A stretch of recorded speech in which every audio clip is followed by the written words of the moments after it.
Hey everybody, welcome back to the channel. Today I'm going to take a look at Bluffaneer. It is a game for 3 to 6 players, ages 10 and up, but really I think even someone as young as 7 could play it without too much challenge. The setup is pretty simple. You lay down the map. Each player gets a stack of 10 coins. It does have a minimum of 3 players, and you'll understand why once we go over the rules a little bit. I will say it can be up to 6 players. The game only comes with 50 coins, so if you do 6 players, each player only gets 8 coins. Everybody gets 1 card. Make sure you shuffle it good, or it is problematic if everybody gets the same card. I shuffled it before, so hopefully that's good. Each player is dealt 1 card. The rest are put in a spot to be used later. There's the dice and there's the treasure map. Behold the treasure. That's not exactly a map, is it? But it does show us the rules, which I'll go over in 1 minute. I just want to share the goal. The goal is to take 1 pirate and take all their money. As soon as 1 pirate is out of money, the game ends, and whoever has the most money becomes Pirate Supreme and wins the game. The turns are simple. You roll the bones. Why does it happen? Because it happens. Roll the bones, one of my favorite songs. But you roll the dice. If you roll doubles, you do what they say. So 2 green, all players give you 1 gold. 2 blue, still 2 coins from another player. Red is still 3 coins from another player. And 2 skull and crossbones is give all players a coin. When you give the gold players a coin, you want to start at your left and go clockwise, and you want to do that because if you run out of coins while you're giving them out, the game ends. So it wants to be in an ordered fashion, so there's no favorites. And there are some things that happen if you do not roll doubles, which we'll go over in a second. But let's do a sample turn. Oh, wait, I almost forgot. The way you determine who goes first, yes, it's right here in the rules.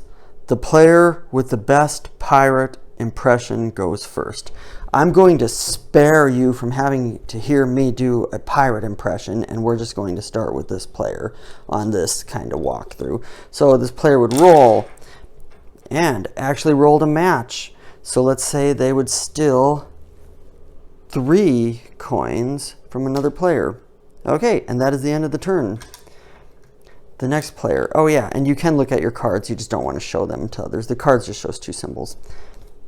We'll wait till we roll a non-doubles. And we got a non-double for player 2. So when you roll a non-double, you look at your card. If your card matches, and this one does not, but if your card matches, you get, no, you don't get. If your card matches, you show your card, and every other player discards 1 gold coin into the empty treasure box, or the unused treasure box. But that didn't happen here.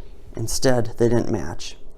So, without showing player 2's card, player 2 says, there's no match. So now, the other players have the opportunity to yell, "Give me your booty."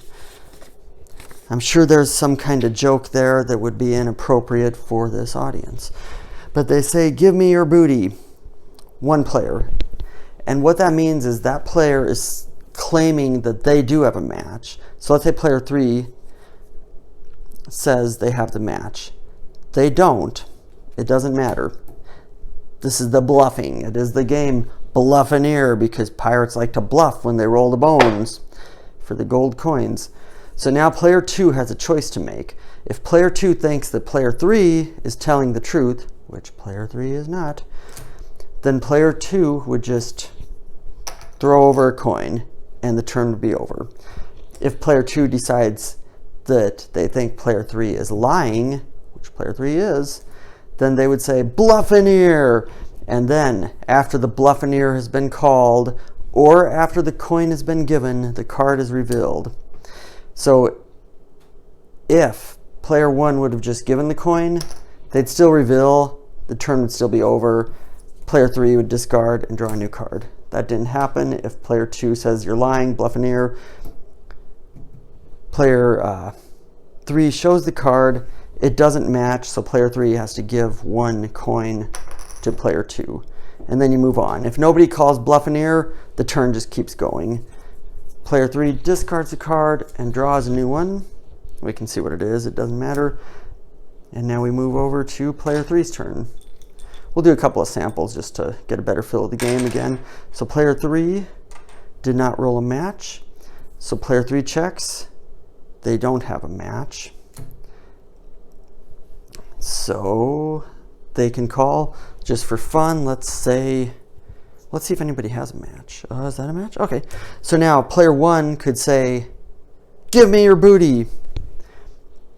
Player 3 would say, "Bluffaneer." Player 1 would say, "Ha ha ha, look at that. It is a match." So then player 3 would let out some pirate curses and foul language and throw their coin over. And then player 1 would discard their card and draw a new one. Let's just do a couple more turns just for fun. Player 1 rolls, gets a match again, still 3 coins from another player. So now here's where the strategy comes in. Player 1 is in the lead, so they're going to keep going for the weaker character. So they get 3 coins from the weaker player.